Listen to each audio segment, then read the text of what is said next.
Surat crime બ્રાન્ચે crude ઓઇલની ચોરી કરતી આંતરરાજ્ય ગેંગનો પર્દાફાશ કર્યો છે। કરોડોના ક્રૂડ ઓઇલની ચોરી કરીને વેચાણ કરતા બે શખ્સોને ક્રાઇમ બ્રાન્ચે દબોચી લીધા હતા। આ બંને આરોપીઓએ IOCL કંપનીમાંથી રાજસ્થાનથી અલગ અલગ જગ્યાઓ પર પંચર કરી કરોડોની ઓઇલ ચોરીઓ કરી છે। ત્યારે આ ગુનામાં સંડોવાયેલા આરોપી સંજય કુમાર, નવીન ચંદ્ર સોની અને રમેશ વાછાણીને અમદાવાદથી ઝડપી પાડવામાં આવ્યા છે। પકડાયેલ આરોપીઓ પૈકી રમેશભાઈ વાછાણી, જેઓ ઓઇલ વેચવાનું નેટવર્ક ચલાવતો હોવાનું તપાસમાં ખુલવા પામ્યું હતું, તેઓ રાજસ્થાનથી ઓઇલ ચોરી કરી છેક હૈદરાબાદ વેચવા માટે જતા હતા। તે ઉપરાંત આ રીતે બંને આરોપીઓએ ઓઇલ વેચીને સરકારને ₹2.16 કરોડનું નુકસાન કર્યું હતું।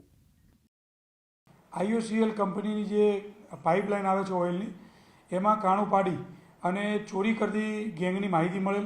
જે માહિતીને આધારે ગત રોજ 17 તારીખના રોજે આરોપી સંજય સોની અને રમેશ વાછાણી, આ બે આરોપીઓની પોતાની એવી એમો છે કે જે પાઇપલાઇન જતી હોય અને નીચે 6 થી 7 ફૂટનો ખાડો ખોદી એમાં પંચર પાડી અને ઉપર વાલ લગાવી અને ઓઇલની ચોરી કરતા હોય છે। આ પ્રકારની ચોરી કરવા માટે એ લોકોએ તૈયારી કરી અને ચાલુ કરતાં જ જે IOCLની પાઇપલાઇન છે એમાં કાણું પાડતા એલાર્મ વાગ્યું હતું કંપનીમાં। એ એલાર્મ વાગતા ત્યાંના ગાર્ડ, જે આજુબાજુના ગાર્ડ હતા, આવી જતા એ લોકો નાસી ગયેલ।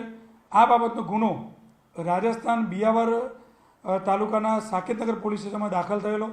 જે ગુનાના અનુસંધાને બે આરોપીની આજરોજ ક્રાઇમ બ્રાન્ચે ધરપકડ કરેલ છે અને આગળની તપાસ માટે રાજસ્થાન પોલીસને સુપરત કરવામાં આવે છે। આ ગેંગ પોતે આંતરરાજ્ય ગેંગ છે। એમાં જે સંજય સોની આરોપી છે એના વિરુદ્ધમાં અગાઉ મહેસાણા જિલ્લામાં 6 ગુનાઓ દાખલ કરવામાં આવેલ છે। જે બીજો આરોપી છે કે જે મેઇન સપ્લાયર છે રમેશ વાછાણી, એના વિરુદ્ધમાં 2 ગુના દાખલ કરવામાં આવેલ છે અગાઉ, અને એ પોતે બધું વેચવાનું નેટવર્ક પણ એ જ ચલાવે છે। હૈદરાબાદમાં ઓઇલ ચોરી અને સારી એવી કમાણી પ્રાપ્ત કરતો આરોપી છે। જે બે આરોપીની આજરોજ ક્રાઇમ બ્રાન્ચે ધરપકડ કરેલ છે।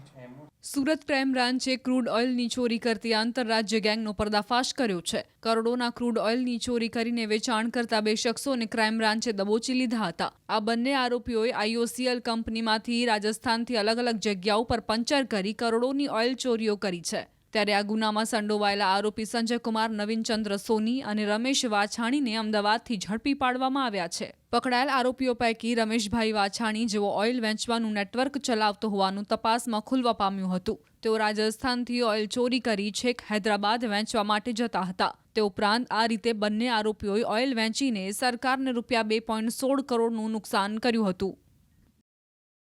IOCL કંપનીની જે પાઇપલાઇન આવે છે ઓઇલની, એમાં કાણું પાડી અને ચોરી કરતી ગેંગની માહિતી મળેલ।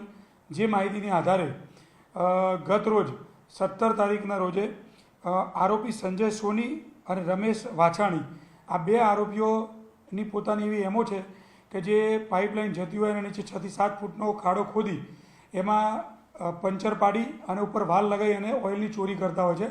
આ પ્રકારની ચોરી કરવા માટે એ લોકોએ તૈયારી કરી અને ચાલુ કરતાં જ જે IOCLની પાઇપલાઇન છે એમાં કાણું પાડતા એલાર્મ વાગ્યું હતું કંપનીમાં। એ એલાર્મ વાગતા ત્યાંના ગાર્ડ, જે આજુબાજુના ગાર્ડ હતા, આવી જતા એ લોકો નાસી ગયેલ। આ બાબતનો ગુનો રાજસ્થાન બિયાવર તાલુકાના સાકેતનગર પોલીસ સ્ટેશનમાં દાખલ થયેલો। જે ગુનાના અનુસંધાને બે આરોપીની આજરોજ ક્રાઇમ બ્રાન્ચે ધરપકડ કરેલ છે અને આગળની તપાસ માટે રાજસ્થાન પોલીસને સુપરત કરવામાં આવે છે। આ ગેંગ પોતે આંતરરાજ્ય ગેંગ છે। એમાં જે સંજય સોની આરોપી છે એના વિરુદ્ધમાં અગાઉ મહેસાણા જિલ્લામાં 6 ગુનાઓ દાખલ કરવામાં આવેલ છે।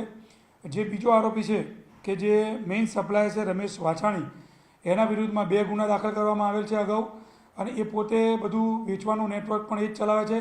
હૈદરાબાદમાં ઓઇલ ચોરી અને સારી એવી કમાણી પ્રાપ્ત કરતો આરોપી છે। જે બે આરોપીની આજરોજ ક્રાઇમ બ્રાન્ચે ધરપકડ કરેલ છે।